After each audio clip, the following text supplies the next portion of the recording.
That's actually approved the agenda by Excluding, Yeah. okay. Welcome to the September 25th meeting of the Ames Community School District Board of Directors. I'll call the meeting to order and take approval of the agenda. I would like to move approval of the agenda with the change of removing action item, well, it's item number 12. It's the School Improvement Advisory Committee appointment for 2017-18. I would like that tabled for a future meeting. Second. Moved by Franson, second by Briggs. Discussion? Is there any deadline that needs to be submitted?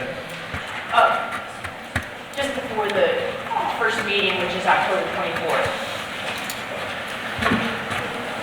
Any further discussion? No. Proceed to vote. All those in favor of the motion say aye. Aye. Those opposed say nay. Passes 6-0. Director Rosser, would you please read the mission statement?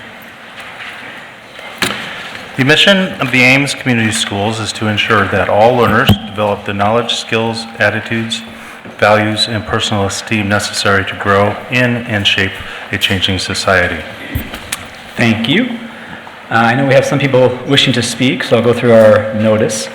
Residents of the district, students attending the district, parents or guardians of students attending the district, and district staff may address the board about any topic relevant to the district, whether on the current agenda or not. Those who wish to speak must sign up at the beginning of the meeting. Speaker participation is limited to 3 minutes once per board meeting. The views and opinions of citizens addressing the board do not necessarily reflect those of the board, district administration, or staff. Speakers are to remember that Iowa law prohibits the board from discussing specific employees, students, or their performance. Student speakers will state their name and school. Others will state their name and address. So our first item tonight is follow-up from our discussion of the last meeting regarding busing. Dr. Taylor. And Chris and I are going to kind of tag team on this one for board update. And I know in an email that I got back actually from Jeff Pearson with Durham that a couple things have helped. Recently, the phone numbers were all placed into what's called a hunt group so that they'll roll over from one line to the next. We were having really a lot of difficulty in people calling in and not getting a response back from Durham in a very timely manner. So now that they have that, not only will it roll over from one line to the next, but it can be answered at any phone within the bus storage area there. They also have got the voicemail up and running. And just last week, and Chris can maybe talk a little bit more about this, they did, we think, come up with a routing system where I think, in my opinion, we're about where we should have been just before Labor Day. The amount of complaints have gone down, but that doesn't mean that everything is completely fixed at this point. But Chris, if there's anything that you'd like to add to this, we seem to be doing a little bit better at this time. It's been a lot quieter in our office. I wouldn't say that buses are completely running on time all the time. I do believe it's better. We're not getting near the concerns. We were able to get out last Friday, I believe, a new update to all parents with revised bus stops, revised times. That's the communication that we usually do just before Labor Day. That includes the blackout students and any route adjustments.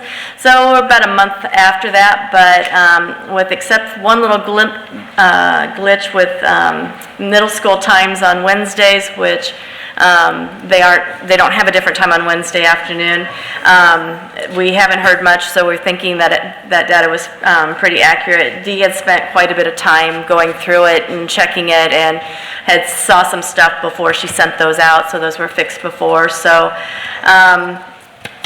while, as Dee would say, we're not all warm and fuzzy about it, and we're comfortable at this point, I think, that things will be smoother sailing from here on out.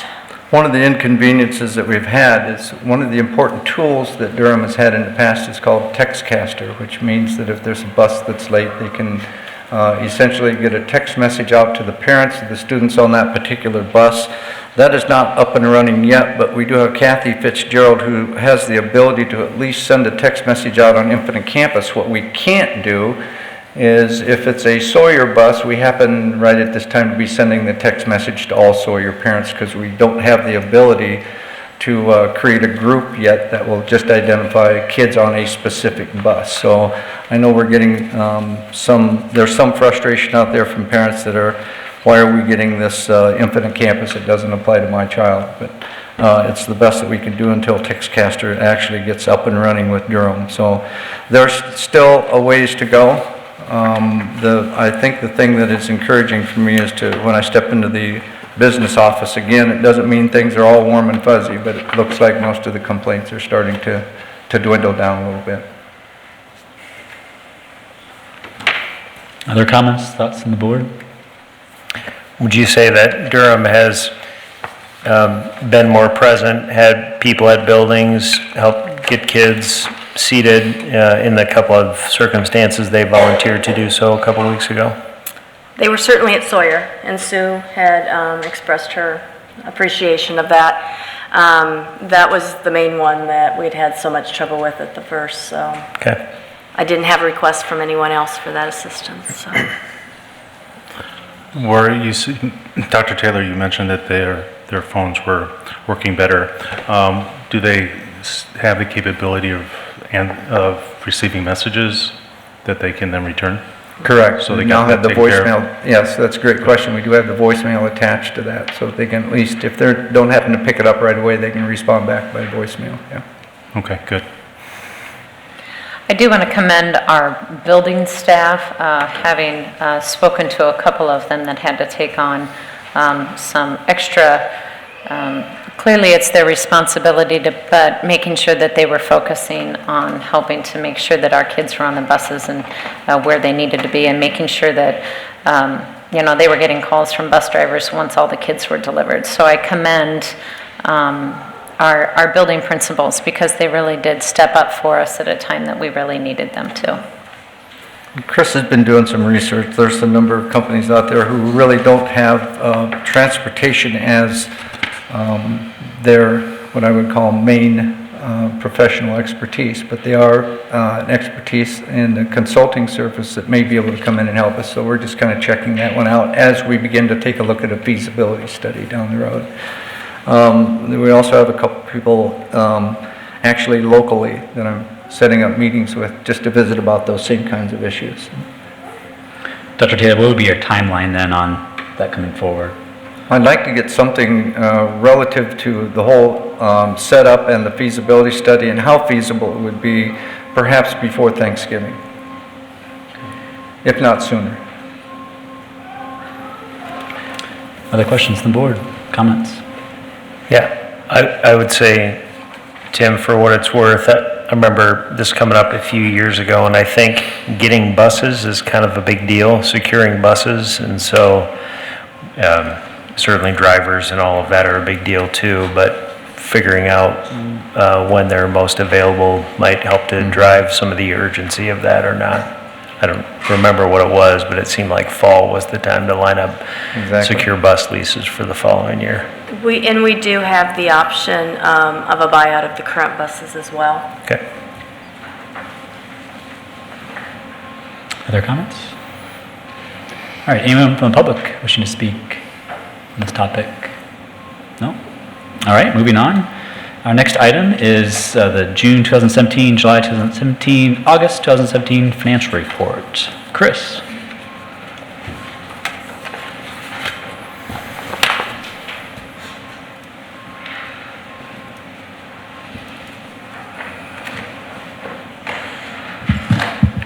Good evening. I think it's on. Sorry. Get organized here. As you know, the school district is on a modified accrual basis of accounting, which means that we do not close our books for the year ending June 30th until after the end of August. So anything that needs to be paid that is due to the old year, or anything that needs to be receipted in that is due to the old year happens in that. So I can't give a final report on June 30th until after that process is completed. Then we have until September 15th to get all the financial reports done for the state, so that process has been completed. So I am now able to give an update on the end of June And I don't give an update on July and August because I don't have a fund balance to start with, but also not much happens in July and August in New Year. I know that sounds funny, but most of it's happening in Old Year. So the end of the year in the general fund, I was pretty close to my target. We collected 100.5% of our revised general fund revenues, and we expended 100.6% of amended general fund revenues.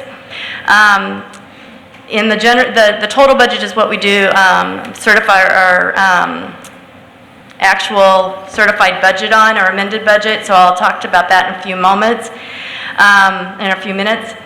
The ending fund balance this year is down.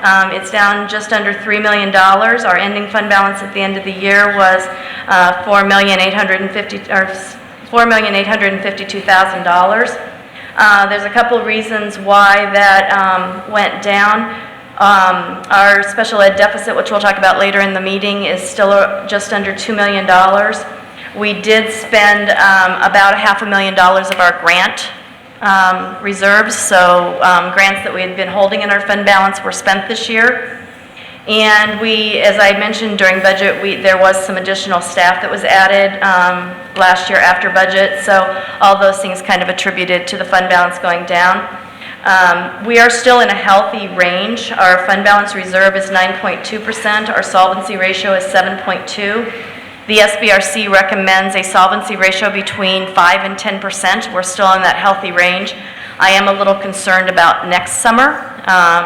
If we see, again, this kind of a decrease in the fund balance, cash flow next summer could be an issue. I did increase the cash reserve levy this year when we did budget. I went up as far as we could and keep the tax rate the same.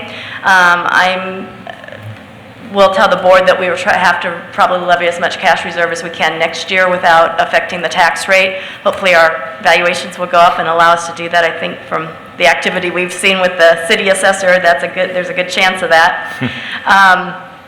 So we will need to levy cash reserve. At this point, I'm not really deeply concerned, but we are getting rumblings from the state that they are having some serious fiscal strains, and if they would make mid-year cuts, such as an across-the-board cut, which we've heard rumblings of, and then there was an article in the Des Moines Register a week or so ago that talked about that the governor would not commit to fulfilling the state's obligation on the commercial and industrial replacement tax.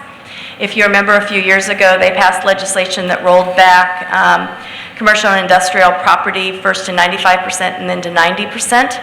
And the state promised they would replace the taxes that local governments lost from that rollback. So that for Ames is $1.3 million, of which about $800,000 is in the general fund. So and that would affect all local governments, not just schools. So that would be a blow to all local governments if they can't keep that benefit or that commitment. I am a little concerned, especially because about $350,000 of that's in the debt service fund. So I think there would be some challenges to that, because if local governments cannot make their debt commitments, that's going to be a major issue. So as far as the statutory budget, I tried very hard to get the budget amended this year. In the 4 categories, in instruction, we were at 99.8% of the amended budget. In support services, we were at 93.3%. In other, we were at 89.2%. The non-instructional expenditures, we were slightly over. And the majority of the non-instructional expenditures comes in the nutrition fund. There were a couple things that affected that I didn't anticipate. One is that there was a significant amount of commodities that had not been used by other schools, and they offered that to other school districts for use, and we took advantage of that. We were able to use them not only in our regular nutrition program, but in the summer program. With commodities, whatever we use, I have to recognize as a revenue and as expenditure. It never hits our books. Really, it's not cash, it's just food that we've used, but it hits my books as a revenue and expenditure. It's a journal entry. So we use more commodities than we had in the past couple years. And then I didn't realize that one of the trucks that we were replacing was food service. We bought it at a Pepple. But I have to then do contributed capital, and there's a process there, an accounting procedure that has to happen in the nutrition fund to account for that as well. So those were the two reasons why that particular line item went over. In total, we were at 95.6% of our total budget. And then the last page of your report, I am by law required to present you with our cash balances as of June 30th. That is the one thing that by law I have to give you. So I do have our cash balances there. You will see that at the end of the year, for instance, in the general fund, we had $9.4 million. I've put a statement in the financial report that because we're on that modified basis of accrual accounting, that the cash balances don't really mean anything. All the teachers' salaries and benefits that are paid in July and August are actually expended in June.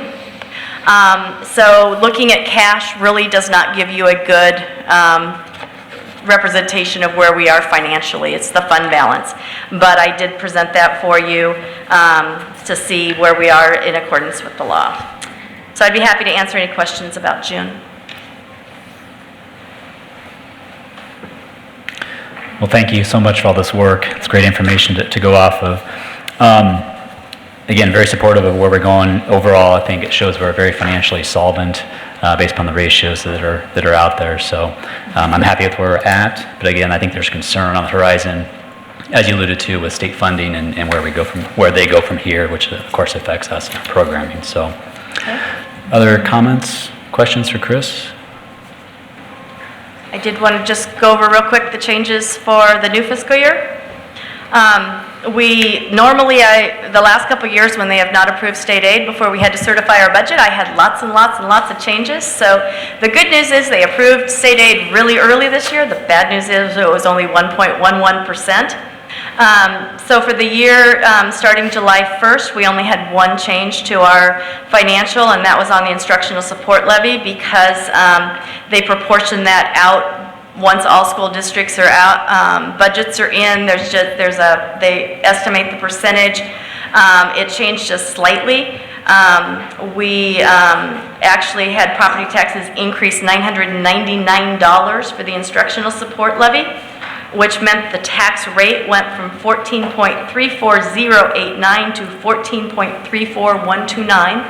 So not a significant increase, but I like to be exact, so it went up just slightly. And as always, after we've done the budget, they cut the budget to the area education agencies, which doesn't affect us directly, but their funds flow through our budget. So I have acknowledged that reduction as well. While it doesn't have any direct impact to us, it certainly can impact the services that they provide to us. So. One of the things that Chris talked about is mid-year cuts, and we have experienced those. The last time was in 2005. And what that means is the state government runs out of money. And then essentially comes back and says, well, we're sorry, we can't pay you the rest of the money that you are owed, even though we've established a budget and have many of those under contract. So the last time that happened, it hit us at the tune of almost $2 million. Of course, that puts a real cramp in our style. And I'm really concerned about that happening in January or February. And I'm really concerned about the possibility that because our state government now is suddenly $700 million in the red, that public education is going to suffer and we're going to get zero allowable growth for next year. And it may happen at a time when we actually realize some increase in enrollment, which is, again, puts another burden on us because we do have to provide more instructional staff for a larger number of students. So it's going to be a real trying time this spring, I'm afraid, unless a miracle happens somewhere down the road. So how did you react to that in 2005? We took it out of cash reserve, but then we had to replace it the very next year when we did get supplemental state aid coming back in. It was the only thing that we could do. We looked at possible cuts at that time, but there really wasn't much when you have your budget already set. And you have, especially the biggest part of that, 80% lies in people who are under a contract that you cannot break. And we're not allowed to reduce staff that is certified during that time. It really creates a burden. Chris? And when they do an across-the-board cut, they cut the cash, but they don't cut spending authority. So So they allow you to come back the next year and recoup that. Normally, it wouldn't be a concern, but depending on how high a across-the-board cut, because our fund balance is down lower than it has been for a while, cash flow is more my concern than anything. There are some options if that happens. I haven't had to do that in a very long time, but hopefully that won't occur and we'll be fine. I'm more actually worried about the commercial and industrial replacement tax, actually, 'cause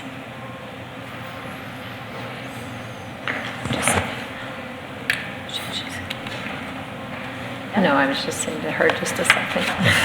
Any other comments from the board on this topic? From the audience, Catherine, come up.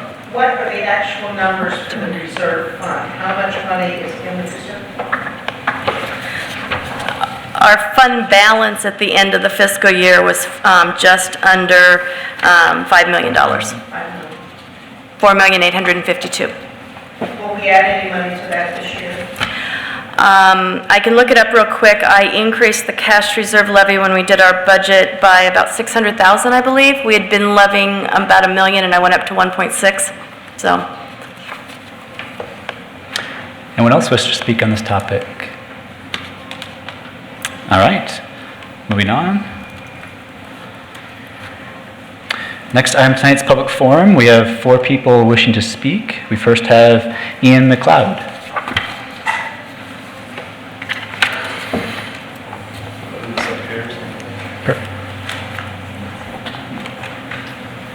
All right, I'm Ian McLeod. I live at 5316 Cervantes Drive in Ames. And I'd like to welcome the new members, or the almost new members of the board, and welcome back to those who are still serving. I think it's great to see some new faces, and we look forward to this body having a positive impact on the community. There's been a lot of discussion, a lot of debate, and a lot of delay to an important capital project that has already been funded. And my question to you is, why do we continue to drag our feet on the construction of a new pool on the high school grounds? Our local government has proven time and again their inability to move forward. My family's lived in this community for 2 decades.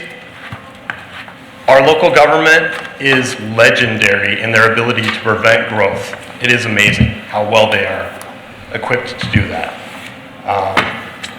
Eleanor Roosevelt said it best when she said it's really easy to do nothing. It's very hard to try a new line of action. And I think it's time for this board to stop doing nothing and take a new line of action. Several years ago, there was progress being made. There are many good reasons why this pool should be on the high school grounds. And that's important for our most important asset. Tim said it earlier, our students. It's important because we have a couple of different groups of kids. We have some special needs kids at the high school who have access to an aquatic facility. They may never have that access again in their lives, but they get it today because we have a pool on the high school grounds.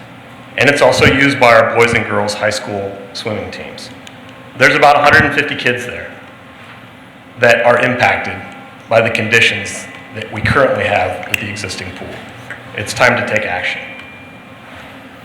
The pool's no longer viable. Based on real accounting data, if we were to construct a new pool, it would be cheaper to operate that pool than it is to operate the existing pool.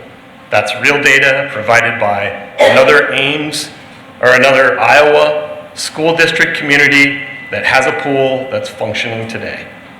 That's not a consultant's estimate, that's real numbers. Recently, we had a piece of the ceiling fall into the pool while we had kids swimming. A wooden board with nails in it. Didn't hit anybody, nobody got hurt. The next time we might not be so lucky. So, again, I ask you, build the new pool, take some action. Every concept I've seen places the pool in the northeast corner of the grounds on the high school. There's no reason that we have not erected a fence and started moving dirt on that ground. You have the money, you have the availability, and you have the financial commitment, both from what you're spending today on the existing pool and what you've received from the swim club, to pay for that operational cost. Yes, it's an inconvenience. But again, I think it's up to you guys to help us look after our future and stop doing nothing, and again, take a new line of action. Get the pool built. The city leaders are not going to get it done. They'll continue to drag their feet. They're going to put it off-site. That's going to put, one, our special needs kids in a position where they're not going to have access to that, and two, it's going to put our swimmers in a position where they're now going to have to travel back and forth between that facility and the high school grounds twice a day, every day, through good conditions and bad. And that should not be what we're looking for. So, again, I thank you for your time, and I hope this moves forward in a rapid fashion. Thanks. Thank you. Hey, since it looks like you had that typed out, could you send that out to the school board when you get home? Sure. Appreciate it. Thank you. Yep. Next, we have Susan Stewart.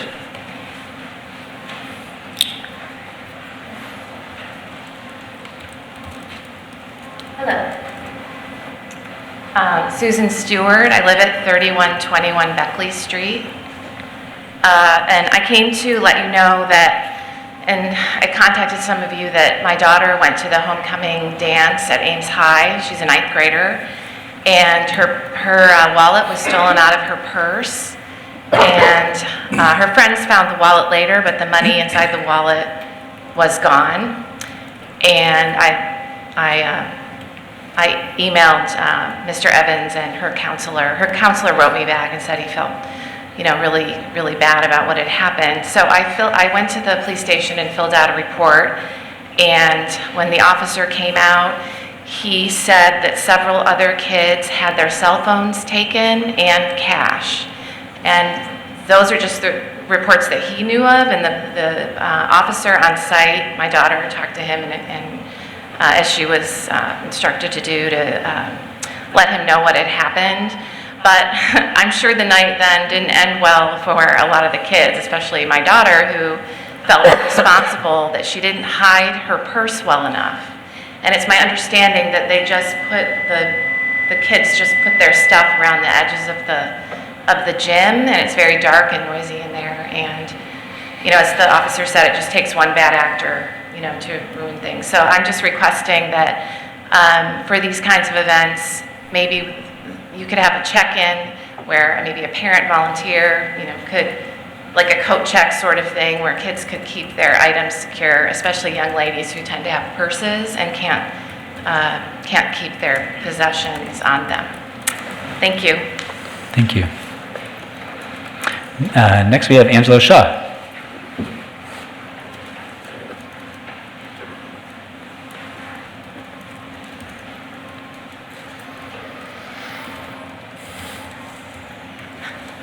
Hello, it's been a while. Angela Shaw, 1707 Duff Avenue. I have 2 school-age children. And tonight I'm speaking on my family's behalf. I'm not speaking on behalf of any of the groups that I'm involved with, so I want to make that clear.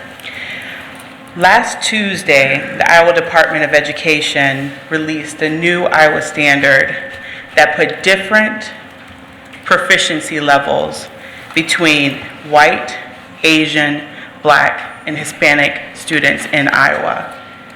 This was in replacement to the No Children Left Behind Act. Within this report, they highlight that a goal for the state of Iowa by 2021, that Iowa 3rd graders, the reading level proficiency would be just 54% for African Americans, 65% for Hispanics, 80% for Asian, and 83% for whites. They cited that the reasoning behind having these differences in standards was because across Iowa there's different access to nurses, counselors, resources, and based on your zip code it matters whether you are proficient in reading or not. And they felt that was a standard. This really saddened me, of course, but then I remembered I'm in Ames Community School District, and we just heard the financial report. We are one of the richest districts in the state. We have the best teachers, staff, counselors. All these excuses that were made, they don't apply to us. We should have one standard for all of our students. And if the state of Iowa says 83%, Ames should say 83%, regardless of your race, creed, gender, everything. That should be the standard. Then I remembered that in May of 2017, the Student Improvement Advisory set a goal that they just wanted to have more than for African Americans than the previous year. That would be 57% in math and only 57% in science. I told you, I have 2 kids. That means one should be proficient and one is okay to not be proficient. That is the standard. But then I remembered that you next time are going to be talking about specific goals. And I said, I must speak. This is an opportunity. This is an opportunity for this administration to say all students matter. That we are going to have one goal because all of our students matter. And regardless of what the state of Iowa says, all students matter. That we can teach black, brown, green, purple, all the same, and we will have one standard. That 83% will be the standard, and it will not be half. This shows both strength and courage. I listen to the mission every time, and it says, all learners. So what statement will this district mean? This is also important for administration to set a standard. At Iowa State, I'm a professor. If my boss comes to me and says I must publish 10 papers and maybe go and see one company, my priority is to publish. What priority are you going to have for our teachers and our staff? Are they going to look at the proficient level and say, I know it's 54% of blacks, so I think I'm there. I need to focus on the whites. Who is going to be? This dictates 24 hours who and how they spend their time. It's not saying they're bad people, but they need to set those standards because they want a job. So how and who they do will all be set by these standards. I also mentioned that I have 2 children. One is in the school district and one is not. We live 2 blocks from Meeker Elementary and less than a half mile from Norwood preschool. We chose this summer to take our preschooler out of Northwood and we have him in United School District because of the gaps that are seen. I will not allow my child to fall behind because the standards of Ames Community Schools. So this decision that you make and these standards tell my family whether my child needs to go to Meeker for kindergarten or whether I need to drive 20 minutes to United where they have one standard. They don't care about the creed, the color. They say, we are going to teach all students. And that's what it's going to come. So I look forward to next school board meeting and I want to see, does Ames Community really mean all learners will succeed, or whether you're going to have a lower standard and say that black and brown does not matter. Thank you. Thank you. Next, we have Alex Jakobsen.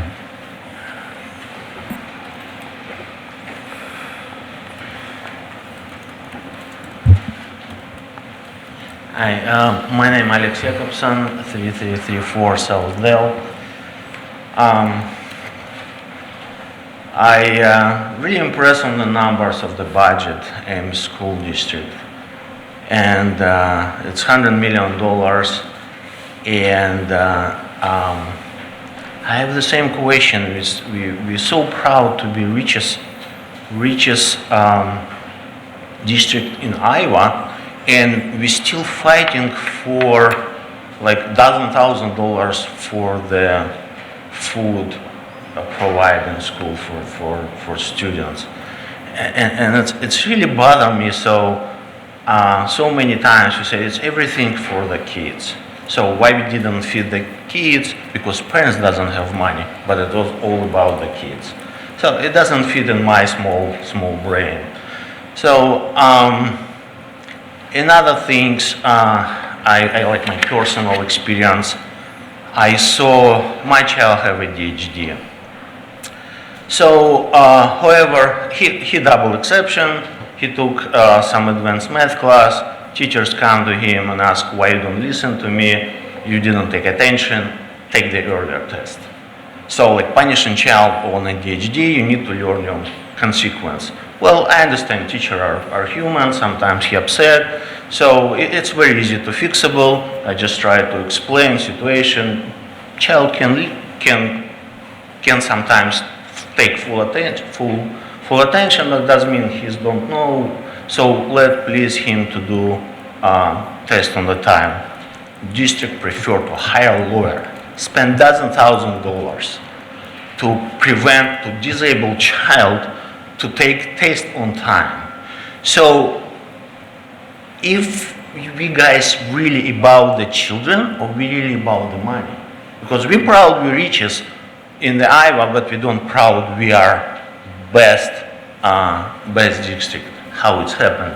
In my opinion, because it's too small group of people come to election, it's allowed of small group of people control this money. It's hundreds of $millions.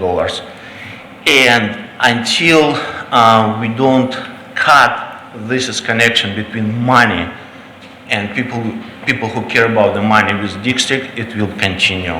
We have 3 wonderful new board members. I really hope they will bring the change. I hope the rest of board members cooperate with this. But in my opinion, we need to cut this connection between money and don't care children. How to do this, in my opinion? First of all, we need to stop this mega huge projects. $100 million, $150 million, it needs to be done step by step. People can see what they done every year, some progress, instead of big mess chunk of money. But I believe it's not enough, because people who see such a big chunk of money always will try to get them, because it's worth them to get it. It's a free try, so I believe we need to prevent them to feel it's free try. So I'm going to launch to public, if they want to some investigation, how auction was run, how property was sold, how generally financial. So, and I hope board will help to help me investigate, because not only I see and I hear a lot of parents concerned how money was spent, and how, especially on realtor business. So, but again, I really hope new board of members cooperate with all board members, and we will get this clear, and we found what it was ethical, what's unethical, maybe it's even some legal, illegal, but it should be clear how it's done last 7-8 years. Thank you. Thank you. All right, I'll close the public forum. Move on to our next items tonight, the consent. Take a motion for consent. Move we approve the consent as is presented. Second. Moved by Briggs, second by Rasmussen. Discussion, Dr. Taylor. Some minutes from the meeting held on September 11th, claims and payroll from August of 2017, the financial reports for June, July, and August 2017, the personnel report from Ms. Lisa, and that for the first time we are showing our first 2 voluntary early retirement requests. Craig Singbush, who's been a 6th grade resource teacher at Ames Middle School for the past 35 years, and also Mr. Donald Finch, who's a custodian at Ames High School and has been serving the district for 21 years in that capacity. We also have a number of gifts to the district again, which includes cash in the amount of $5,000 from Frank Jeffrey toward the demolition of Old Edwards, a Yamaha YFL 221 flute from Ann Shuey to the elementary bands, school supplies from Mary Greeley Neat Team to Mitchell School, $70 from Gurdeep Bawijaf to Fellow School, cash in the amount of $35.01 from James McCool to Fellow School, $70 from Angela Burt to Fellow School, and food supply was provided by the Calvary United Methodist Church to the middle school, high school food pantry, which is something that I will discuss a little bit more during our items from the staff. In addition, on our consent agenda, we do have 4 contracts: the Woodward Academy Consortium, the Instructional Training Agreement with Genesis Development, Imagine Learning Computer Program License Agreement, and also Rosetta Stone License Agreement and Continuous Open Enrollment Applications. Further discussion? Seeing none, proceed to vote. All those in favor of the motion say aye. Aye. Those opposed say nay. Passes 6-0. Item 13. I move the board approve the new open enrollment applications as presented. Second. Moved by Franson, second by Rasmussen. Discussion? Proceed to vote. All those in favor of the motion say aye. Aye. Those opposed say nay. Passes 6-0. Item 14. I move to approve the request to modify allowable growth and supplemental aid for our special education deficit for the 2016-17 fiscal year. Second. Moved by Rosser, second by Briggs. Discussion.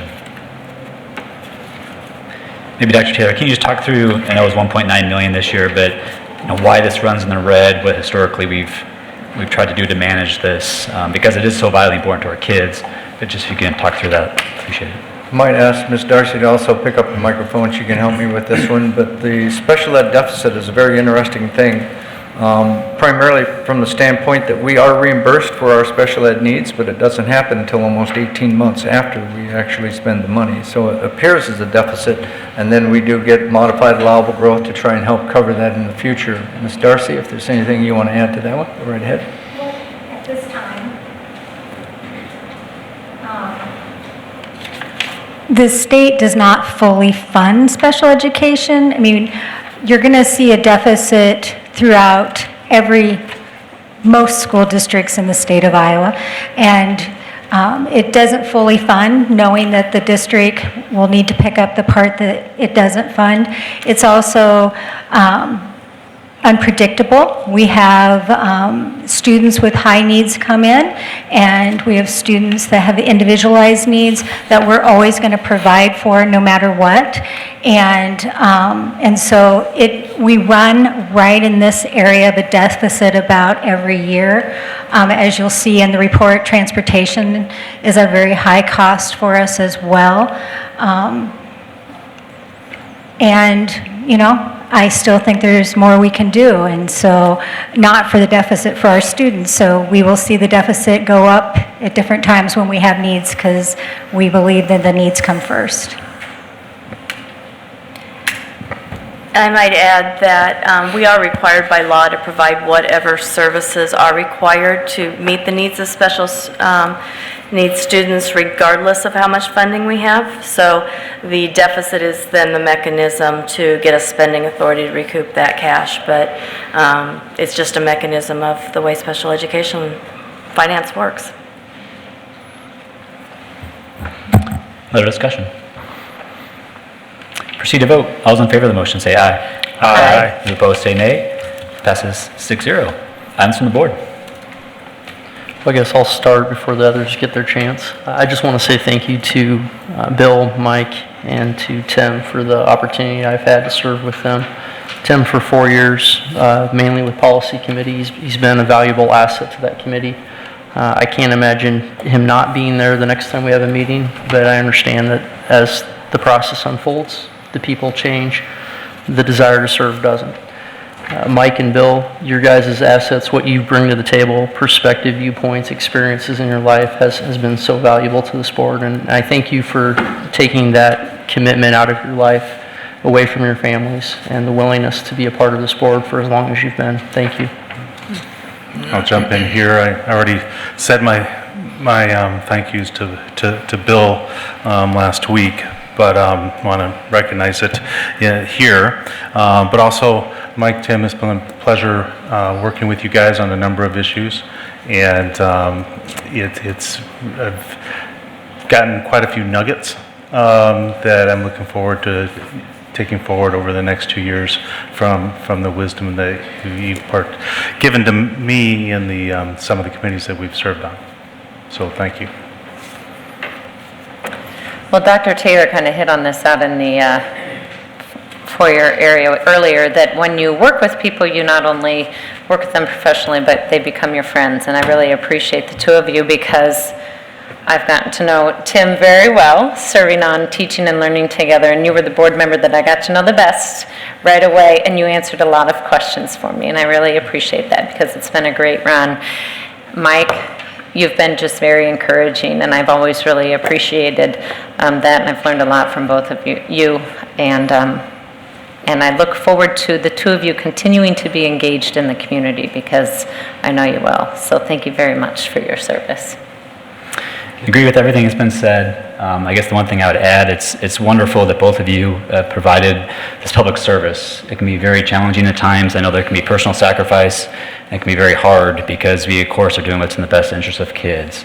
And while it can be passionate, it can be very hard and can provide a lot of stress. So I truly thank you for your service.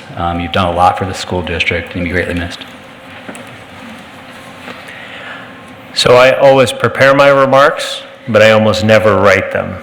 But I've written them here because there's a lot of thank yous to issue, and they go way back. But I'd say first, this is a great night. It's a great night. I've thought about these remarks in this meeting since my very first meeting. As you'll see tonight, they coincide with Jamette, Monique, and Gina's first meeting. So when people leave, new people come in. It's simply how it works. So at my first meeting, we took the torch from John Haskell and Francis Toddy, Mary Jurenka, and Paul Sodders. We were the beneficiaries of their work and the work of that board. We took the foundation that they laid and built upon it, and I'm certain the same will happen with this board that gets seated tonight. We'll take the work of the past board and build upon it. That's what citizen governors do. I think this image is powerful to me in that we are volunteers and there's routinely changing membership and priorities, but not really a change in focus. The focus is always living the mission of the district and doing what's best for kids, just the best way you know how. And I'm sure the new board will do that. It's been my privilege to serve the community and serve with the directors in my terms. Likewise, it's been my honor to support the work of the dedicated administration and teaching staff because they're really the ones that make it work.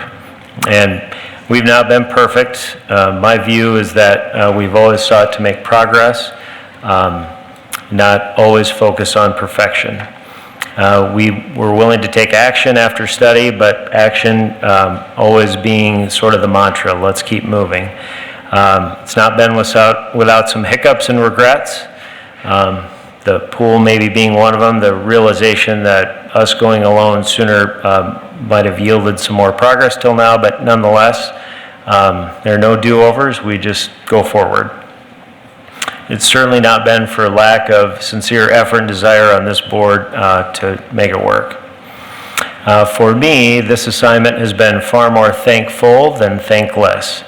For every critical comment I receive, there are many more thank yous for what you do, and that makes me proud, and hopefully that makes Ames proud. This is important work, and we need competent, caring, and courageous people to sign up for this assignment, as well as other boards and commissions in the community, so I encourage everybody, just please remember to be thankful. I had a member of the community tell me when I was running for the board 6 years ago that it was my job to protect the community from the administration. And I didn't really subscribe to that. I didn't see it that way. It's got to be much more of a two-way street. The demands placed on the district by the state and federal government and the expectations of the community, coupled with limitations of funding, flexibility, and varying student population in this town in terms of numbers and enrollment is a real challenge to resolve to meet the mission of the district. They would be the first to tell you, the administration, that they're not perfect and that they're dedicated to putting the time and effort required to do their level best for kids. They really need our support and encouragement. They can and do take our suggestions, our comments, and our criticisms, and we provide all of them. I'd encourage us all just to remember that they're people too, they have families too, they have mothers too, they have feelings too, and they have many masters to serve, likely probably more than me and maybe you. I think this is key as we as a community prepare to replace Dr. Taylor in the coming years. We want a community that can get behind our leader and his or her team, and not a community that is constantly chipping away at the leader and the team. The quality of the candidate pool depends largely on how we act as a board and a community, and the world is watching, and hopefully we'll have candidates running to Ames, not from Ames, when that position opens. So I'd like to thank those from which I got insight. My wife, as a former teacher in the district, has been helpful to untangle some things.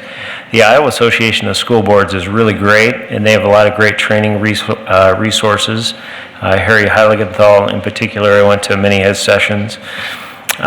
Certainly my current board members, there's a lot of talented, good-hearted people here. I've served my entire term with Luke and Rodney and Bill. And in that time, we've been joined by Tim and Elisa and Lewis, and certainly Dr. Taylor has been constant, and many of the admin team have been. But I would say certainly not last or least, the past board members that laid the foundation for the work that we have done in the last 6 years. Again, Mary, Francis, John, and Paul. Almost sounds like a song. I didn't mean for it to sound that way. But in addition, David Putz, Dan Wooden, Jane Acker, and Teresa Simpson. They all helped us set the table for what we've done, and I hope that we've set the table well for you. So we wish all the new board the best of luck, because we're pulling for you to be successful. That's it.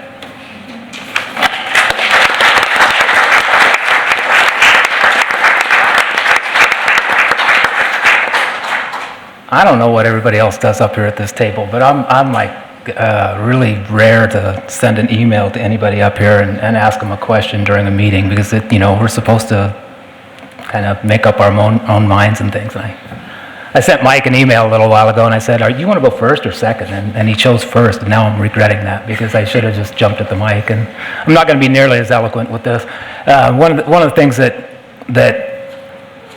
I realized that when I changed my total outlook on life 10 or 12 years ago or whatever it was, in my business life, I sat there dwelling on all these negative experiences, and there were customers that might have just driven me crazy, and they were the ones that I thought about. And then there was one day that it just flipped for me, and I decided I was just going to concentrate on the good people in my life, the good people that came into my business and paid their bills and gave me work, and it was really a totally eye-opening experience to take on life that way all of a sudden. And I just gave up all this angst and all this hate. And I can tell you one thing, by the time I left work on the day after the election, I was over it. Just that quick, I was over it.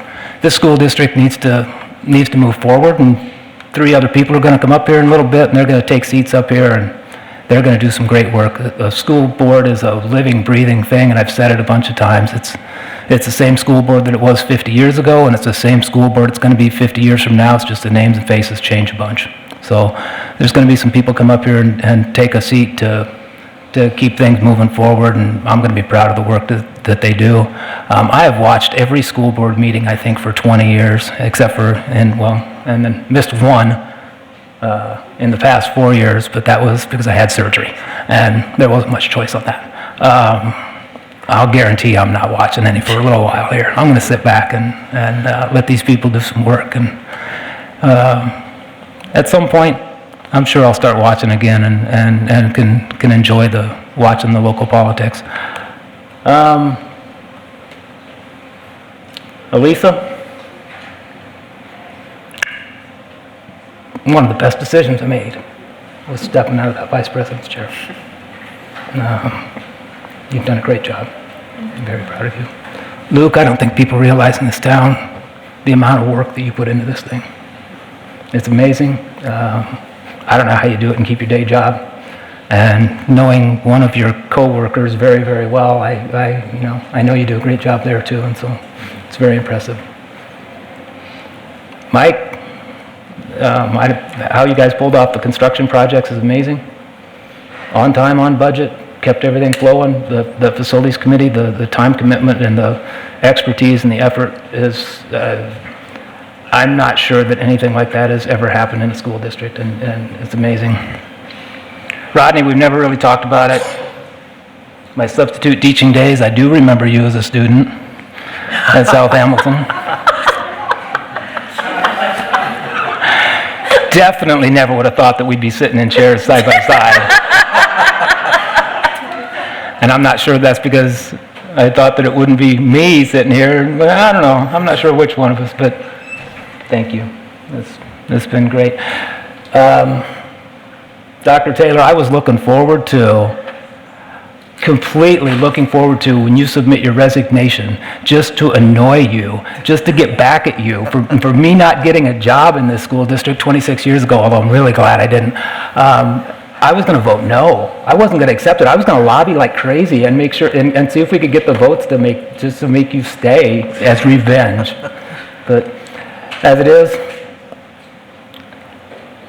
like I said, this school district goes on. This is a great district. I can't explain what it did for me at Kate Mitchell and the love and beauty of the school district that got me to where I am in life, and I'm very thankful. Be the honor of my life to serve on this board. So thank you.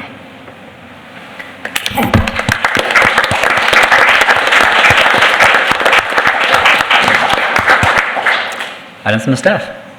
Actually, we'll wait until the end of the next meeting for items from staff. All right. Take a motion to adjourn. I move we adjourn. Second. Moved by Esposito, second by Rasmussen. Discussion? Proceed to vote. All those in favor of the motion say aye. Aye. Those opposed say nay. Passes 6-0. We're adjourned, and we'll take just a 5-minute break to switch up. Yeah, that one.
This is the fun room. All sorts of stuff going on. I don't know.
I'd like to call to order the organizational meeting of the Ames School Board. With the remaining members, I need a motion to approve the agenda. Move approval of agenda. Second. First by second by Rosser. Briggs, Oh, I'm sorry. wasn't it? Yep. Okay. Oh, it was Rosser? Equal It share. doesn't. All in favor? Aye. Opposed? Motion passes 4-0.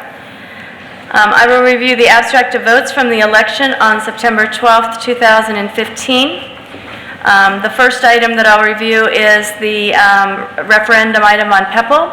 It did pass by 86%, so I'm happy to say we have the PEPL levy through 2019.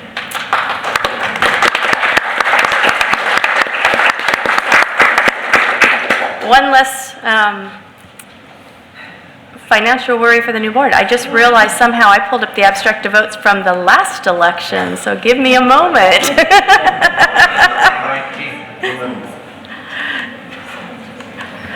Oh. All right. From the September 12th, 2017, the top vote getters are Monique Benkin, Jamette Colton, and Gina Perez. So ladies, if you will join me.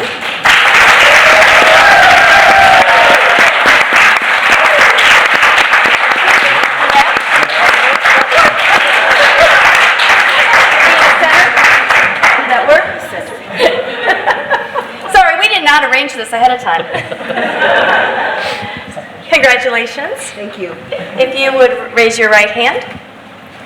Do you solemnly swear that you will support the Constitution of the United States and the Constitution of the State of Iowa, and that you will faithfully and impartially, to the best of your ability, discharge the duties of the office of director in the Ames Community School District as now and hereafter required by law?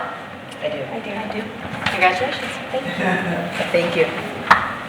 Now you may sit down.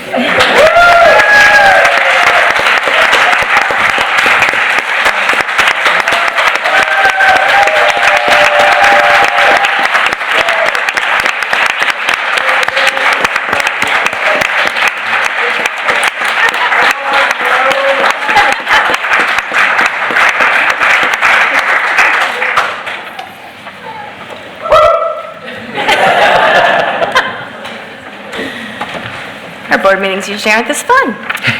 All right, so the next item on the agenda is the election for the president. I will take nominations for the office of president. It's my honor to nominate Elisa Franson for president. Do I have a second for that nomination? Second. Is that Rosser? Yes. Okay, I'm sorry, it's harder when I'm... Are there any other nominations for the office of president? Would someone like to move that nominations cease? I will move that nomination cease for the election of president. Second. Okay. There are no voice votes on the elections of officers, so I will conduct a roll call vote. Director Rosser? Aye. Director Briggs? Aye. Director Colton? Aye. Director Franson? Aye. And Director Deerdorf? Aye. Director Benkin? Aye. And Director Perez? Aye. Okay. Elisa Franson is elected to the office of president by a vote of 7-0.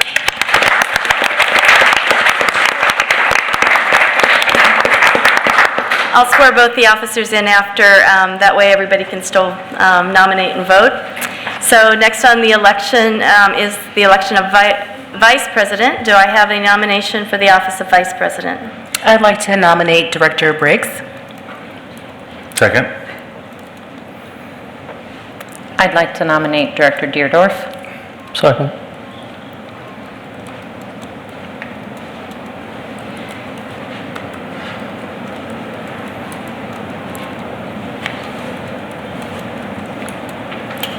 Okay.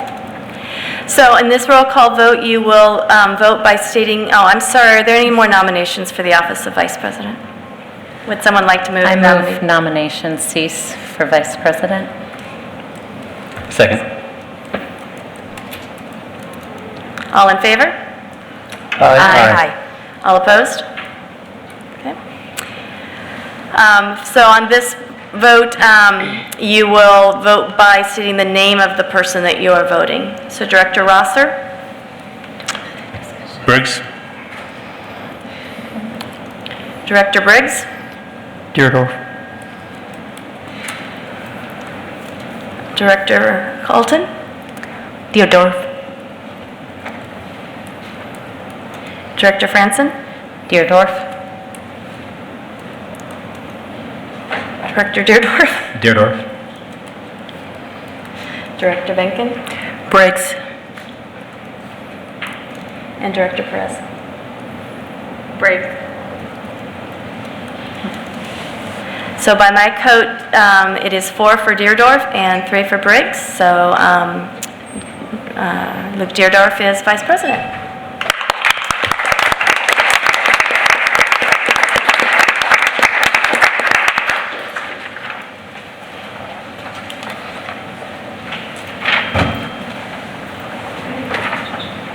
Congratulations. Yes, you need to raise your right hand. Do you solemnly swear that you will support the Constitution of the United States and the Constitution of the State of Iowa, and that you will faithfully and impartially, to the best of your ability, discharge the duties of the office of President and Vice President in the Ames Community School District as now and hereafter required by law? I do. Congratulations. Thank you. Thank you.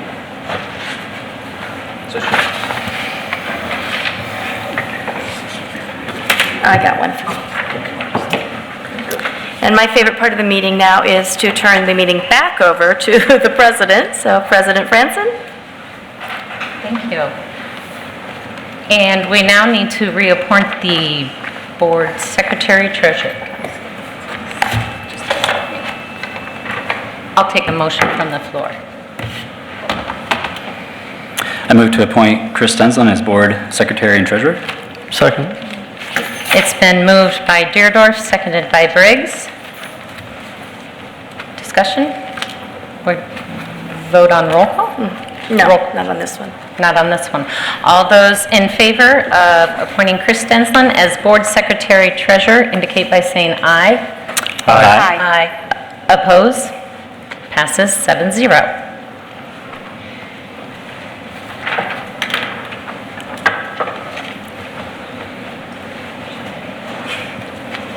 Do you solemnly swear that you will support the Constitution of the United States and the Constitution of the State of Iowa, and that you will faithfully and impartially, to the best of your ability, discharge the duties of the office of Board Secretary Treasurer in the Ames Community School District, as now or hereafter required by law? I do.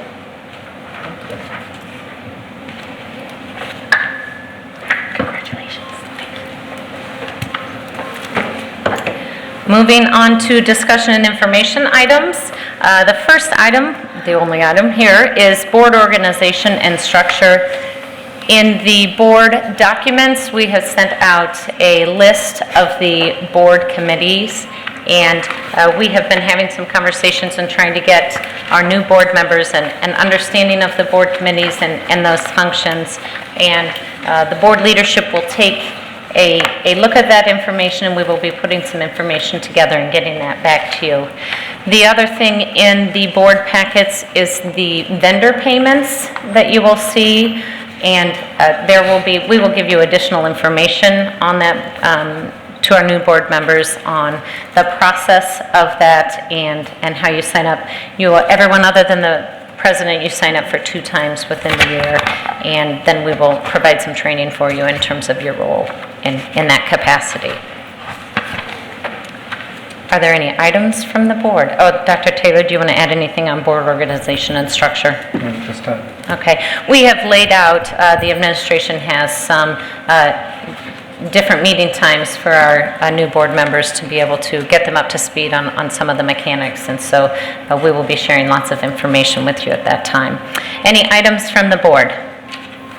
Yes, I would like to start by thanking the community for the overwhelming support for the passing of the Pebble for the next 10 years. 86.4% or 5, something like that. That is awesome. It really, really shows the support that the Ames community has for our school district, and it bodes well for our future. So thank you very much for those of you that got out there and voted for that initiative.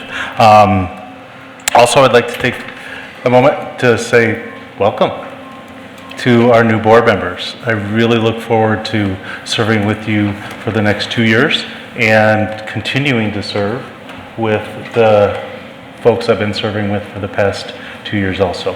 I'm really looking forward to the next 2 years. I'll echo those comments. I look forward to the next 2 years of service with the current board as it stands. I think we're going to make some great leaps forward with regards to where we are now, and appreciate the board that I continue to serve with and where we're going from here. Also, thank you for considering me for the position of vice president, as obviously you don't want to nominate someone for that role that you don't believe is capable of doing so. So I'm honored that I would be considered for that. Thank you. Directors Colton, Bacon, and Perez, welcome to the board table. It's been, I got a chance to meet with each of you a couple times throughout, whether it was during your election year campaign, and then obviously last week. I've enjoyed getting to know you. I'm really looking forward to working with you and the things that you're going to provide for this board. I think that obviously, as we've discussed, we've got some great opportunities that lie ahead. And I feel really good about the board we have and the things that we are going to do together. So welcome, thank you, and to the continuing board members, I'm looking forward to serving with you. I am very humbled by the opportunity that you have provided me this evening, and I am looking forward to it. So thank you. I would like to say it's a fantastic honor to have Elise in this role. She's been a fantastic vice president this last year. I know she's going to do a wonderful job leading us forward. To new board members, I look forward to working with you. I loved our conversations already last week. Dr. Taylor touched on this earlier in the evening about the level of trust that our last board had, and I really look forward to continuing that and moving us forward in the right direction. And again, from the public standpoint, always bring all your questions and concerns to us. Always here to listen. So again, I'm very encouraged.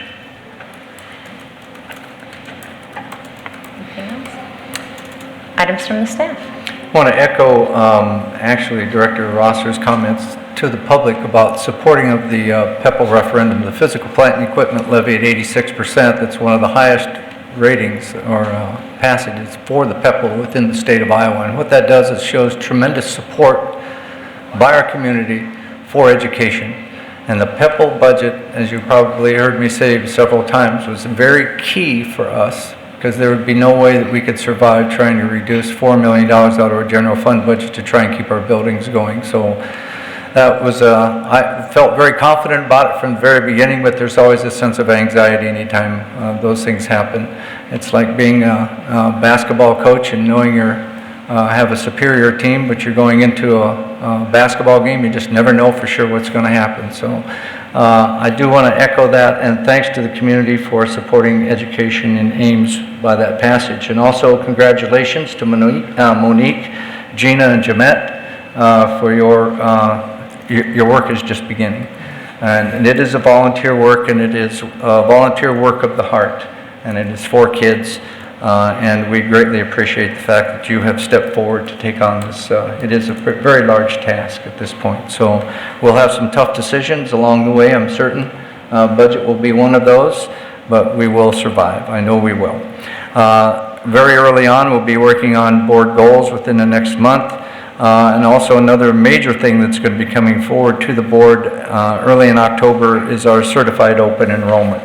That is the one which will help us defend or actually determine what our funding will be for in the future, as long as there is some supplemental state aid that comes back from the state. So I would encourage actually members of the public to contact our local legislators, both in the House and the Senate, and express your importance and actually impetus for us to at least keep public education alive in Iowa. It hasn't been easy over the last couple of years, but we've managed to the best of our ability to try and make sure that we had to make budget cuts as we did last year. And very few people realize that we did cut about $500,000 out of our budget, but we kept it away from kids and programs for kids. And that's the best that we can do. We'll continue to do that as best as we can in the future. Just for the board information, we do have a group from Iowa State University led by Haley Block that is known as the Iowa State University Leaders in Education Diversity. And we usually have 2 meetings a year with that group. We're trying to schedule our first one for November 1 at 6:30. So if you're interested in serving on that particular board committee, you may want to put that one in your memory bank and also express your interest to President Franson at this point. I mentioned to the board last time that in my office, Kim Frazier, who happens to be my executive secretary, saw a little ad from 3M that if you would apply for a grant from 3M, they would be able to supply an approximate dollar value of $3,400 worth of materials. Unbeknownst to me, she did apply for it, and it was only revealed last week that she was the recipient of the $3,400 in Post-it notes and 2 laminators and everything in between. And we're packing some of that up and getting it out to the schools and keeping some of it here. But I wanted everybody to know that Kim Frazier actually saw that and went after it. And it was quite a surprise when they started bringing in the boxes from FedEx today.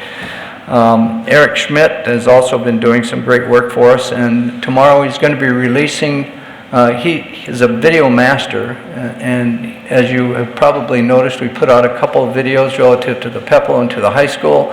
He has put one out which I would really encourage people to see, where he's answering the question, which is, okay, if we don't do anything to the high school project, what will it cost us? And that video, I think, you're going to try and release that one tomorrow. I looked at it today and I thought it was absolutely phenomenal. So you want to take a look at that one. The other thing that was mentioned earlier was a gift to the high school and middle school food pantry.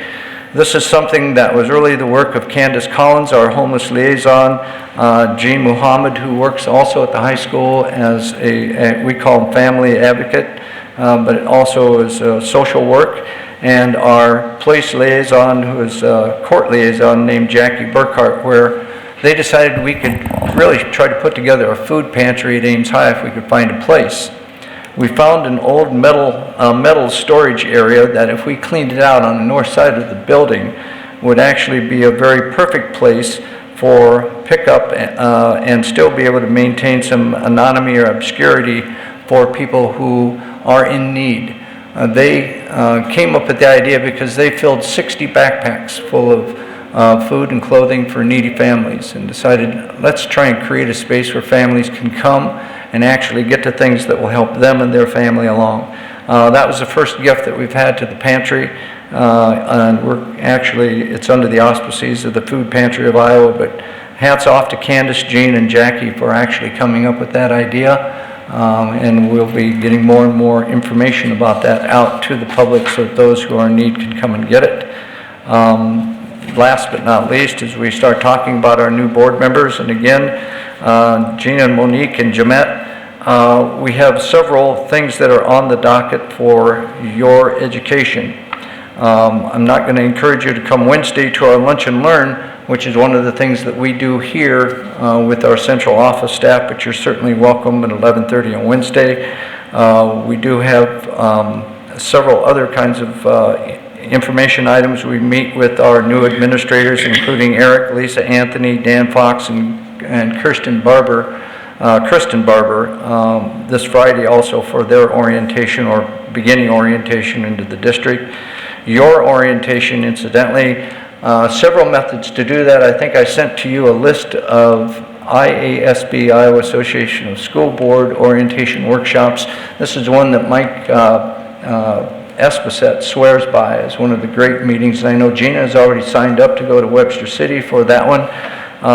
And I would encourage both Monique and Jamette to take a look at that and see if there's a place that is close enough, and maybe the three of you can even team up and make that little trip.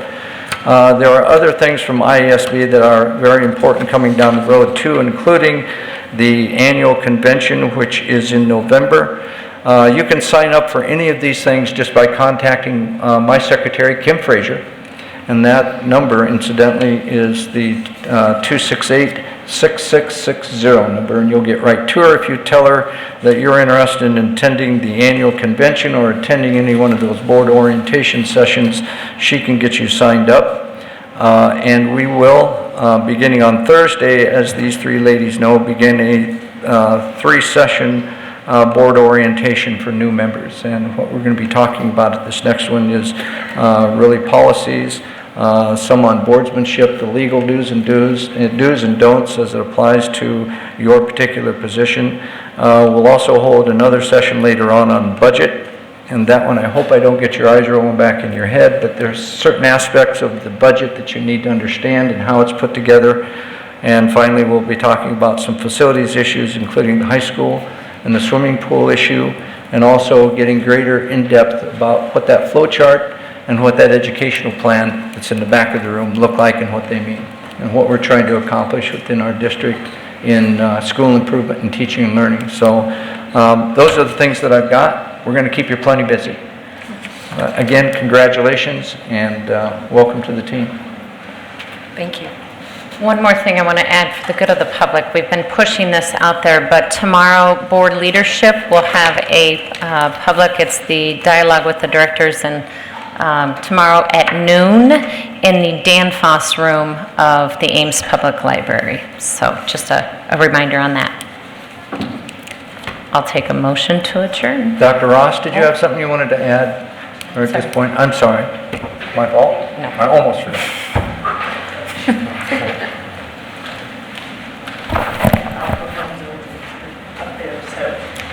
Slip up here very quickly.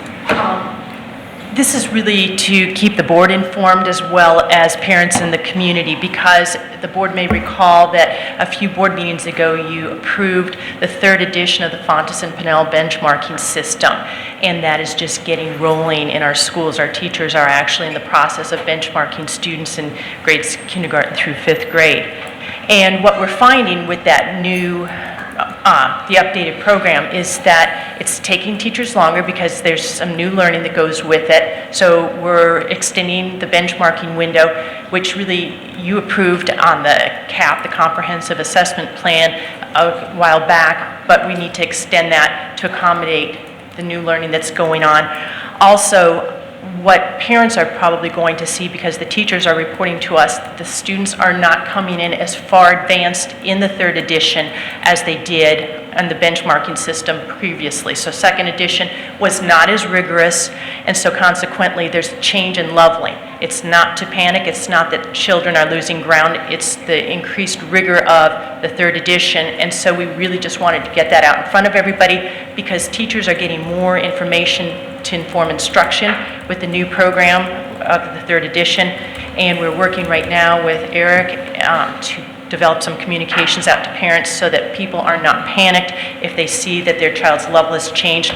We don't want people thinking it's that summer slide that we always talk about. In fact, it's just a more rigorous benchmarking program, and teachers are going to get more information. So this is just becoming our new baseline, essentially, with the 3rd edition. So we just wanted to make that public so that people aren't overly concerned.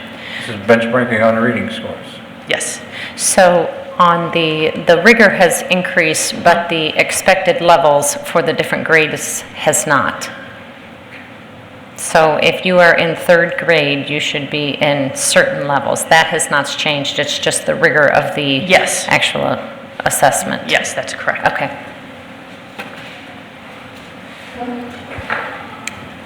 Any other items from staff? No, got this covered this time. I'll take a motion to adjourn. I move we adjourn. Second. It's been moved by Perez, seconded by Colton. Discussion? All those in favor indicate by saying aye. Aye. Opposed? Adjourn. Thank you.